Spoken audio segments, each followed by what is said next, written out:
বিশ্বনবী যদি হেদায়েতের মালিক হতেন তাহলে তো বিশ্বনবীর চাচা আবু তালেবকে হেদায়েত করে দিতেন পারছিলেন।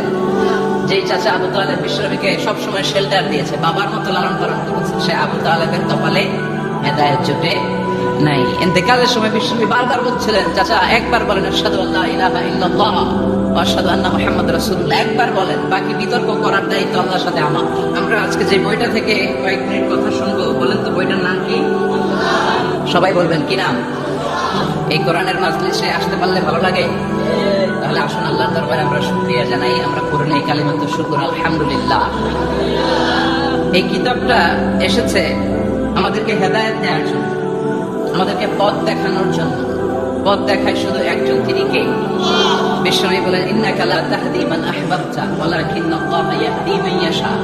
ও নবী, আপনি যাকে চান তাকে আপনি হেদায়েত দিতে পারবেন না, কারণ হেদায়েত দেওয়ার নিরঙ্কুশ ক্ষমতা একজনের হাতে, তিনি কে? বিশ্বনবী যদি হেদায়েত দেওয়ার মালিক হতেন তাহলে তো বিশ্বনবীর চাচা আবু তালেবকে হেদায়েত করে দিতেন পারছিলেন। যেই চাচা আবু তালেব বিশ্বনবীকে সবসময় শেল্টার দিয়েছে, বাবার মতো লালন পালন করেছে, সে আবু তালেবের কপালে হেদায়েত জুটে নাই। ইন্তেকালের সময় বিশ্বনবী বারবার বলছিলেন, চাচা একবার বলেন আশহাদু আল্লা ইলাহা ইল্লাল্লাহ ওয়া আশহাদু আন্না মুহাম্মাদুর রাসূলুল্লাহ, একবার বলেন, বাকি বিতর্ক করার দায়িত্ব আল্লাহর সাথে আমার। আবু তালেব বললেন, আলা মিল্লাতি আব্দুল মুত্তালিব, বুখারীর বর্ণনা। উনি বললেন, আমি আব্দুল মুত্তালিবের শিরকি ধর্মের উপর আমার জীবন ত্যাগ করে শেষ নিঃশ্বাসটা ত্যাগ করলাম। বিশ্বনবী হেদায়েত করে দিতে পারে নাই। পৃথিবীতে অনেক বাবা ছিল নবী, ছেলের হেদায়েত হয় নাই, আছে না নাই?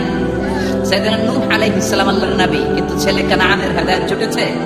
জুটে নাই। অনেক ছেলে ছিল নবী, বাবার হেদায়েত হয় নাই। সাইয়েদনা ইব্রাহিম আল্লাহর নবী ছিল না?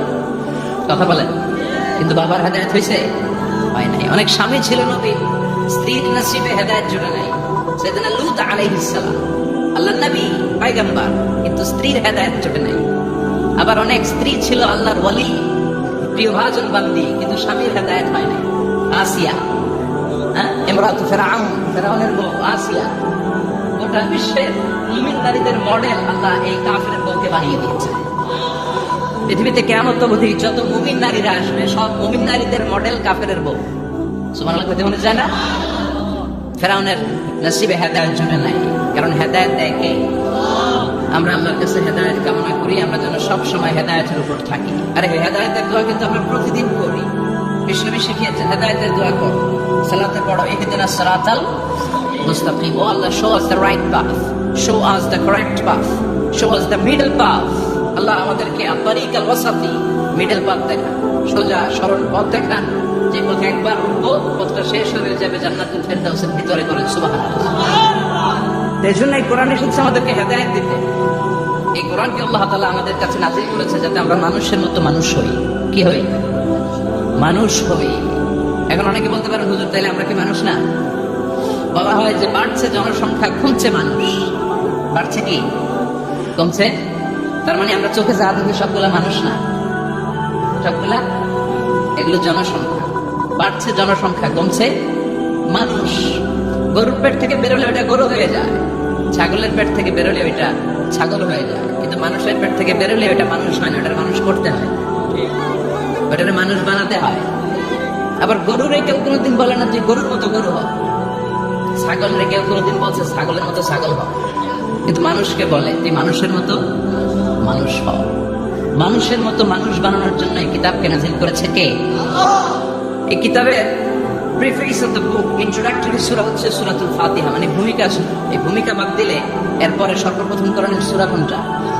বাকারা, মানে কি গাভী। আর সর্বশেষ সূরা আন-নাস। নাস মানে কি? মানুষ। আল্লাহ বুঝাতে চাইলেন, তোমার মধ্যে পশুত্বের যে প্রবৃত্তি আছে, কোরআনটা শুরু থেকে পড়তে পড়তে শেষ পর্যন্ত পৌঁছালে সেটা ডিলিট হয়ে তুমি আসল মানুষ হয়ে যাবা। এজন্য মানুষের মতো মানুষ হতে হবে। মানুষকে আল্লাহ এত কোয়ালিটি, এত ক্যাপাবিলিটি দিয়েছে, মানুষ যখন শ্রেষ্ঠ হয় সে শ্রেষ্ঠত্বে ফেরেশতাকে ছাড়িয়ে যায়। আবার মানুষ যখন নিকৃষ্ট হয় সে পশুত্বকেও হার মানায়। মানুষ ভালো হলে সে ফেরেশতার চেয়ে ভালো। সুবহানাল্লাহ পড়ে। বিশ্বনবী সাল্লাল্লাহু আলাইহি ওয়াসাল্লামকে নিয়ে সাইয়েদনা জিবরাইল মিরাজে গেলেন। একটা নির্ধারিত জায়গা, সিদরাতুল মুনতাহা, বর্ডার এরিয়া। ওখানে এসে বিশ্বনবীকে বললেন, আল্লাহ, আর তো আমি যেতে পারবো না, এটা হচ্ছে আমার লাস্ট ডেস্টিনেশন, এর উপরে কোনোদিন আমি যাই না। এই যে আপনার কাছে 23 বছর কোরআনের আয়াতগুলো এসে এসে নাজিল করেছি, আমি কিন্তু এখানে এসে কান পেতে আল্লাহর কথা শুনেছি, আর আল্লাহ যা বলেছে এটা নিয়ে আপনার দরবারে হাজির হয়েছি। আমিও আজ পর্যন্ত আল্লাহরে দেখি নাই। সুবহানাল্লাহ পড়ে নবীগো, এই বর্ডার এরিয়ার উপরে আমি আর যেতে পারবো না। আল্লাহ অনেকগুলো পাখা আমাকে দিয়েছে, 1 ইঞ্চি উপরে যদি পারমিশন ছাড়া যেতে যাই আমার পাখাগুলো সব আল্লাহ চালিয়ে দিবে। এখন থেকে খেলা শুরু আপনার, আপনি যান। সুবহানাল্লাহ পড়ে। তাহলে মানুষ শ্রেষ্ঠ হলে সে শ্রেষ্ঠত্বে ফেরেশতাকে হার মানায়। সেদিন জিব্রাইল হার মেনেছে না? জিব্রাইল যেখানে শেষ, বিশ্বনবীর খেলা শুরু। সুবহানাল্লাহ পড়ে। আবার মানুষ যদি নিকৃষ্ট হয় সে পশুত্বকে হার মানায়, সে পশুর চেয়েও খারাপ হয়। বিশ্বাস করেন? আচ্ছা, আওয়াজ করে উত্তর দেন। একটা কুকুর আর একটা কুকুরকে মারছে, একটা সিংহ আর একটা সিংহকে মেরেছে, একটা হাতি আর একটা হাতির মারে। শুনছেন কোনোদিন? কোনোদিন শুনুন? হাতি হাতির মারে না, কুকুর কুকুরের মারে না, কিন্তু মানুষ মানুষকে মারে কিনা? মারে না? মারে।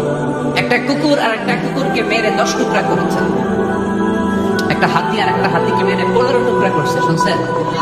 একটা মানুষ তো আর একটা মানুষকে নৃশংসভাবে হত্যাই করে না, হত্যা করে 10 টুকরা করে, 15 টুকরা করে, বস্তাবন্দি করে। চিল্লায় বলেন ঠিক কিনা?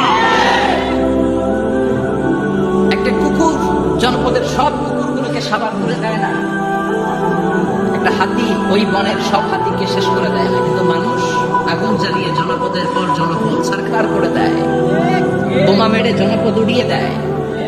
জাপানের 2টা শহর হিরোশিমা আর নাগাসাকি, দ্বিতীয় বিশ্বযুদ্ধের সময় ইউএস সোলজাররা বিমান থেকে 2টা বোমা মেরেছিল। হিরোশিমাতে লিটল বয়, নাগাসাকিতে ফ্যাট ম্যান। পারমাণবিক বোমা।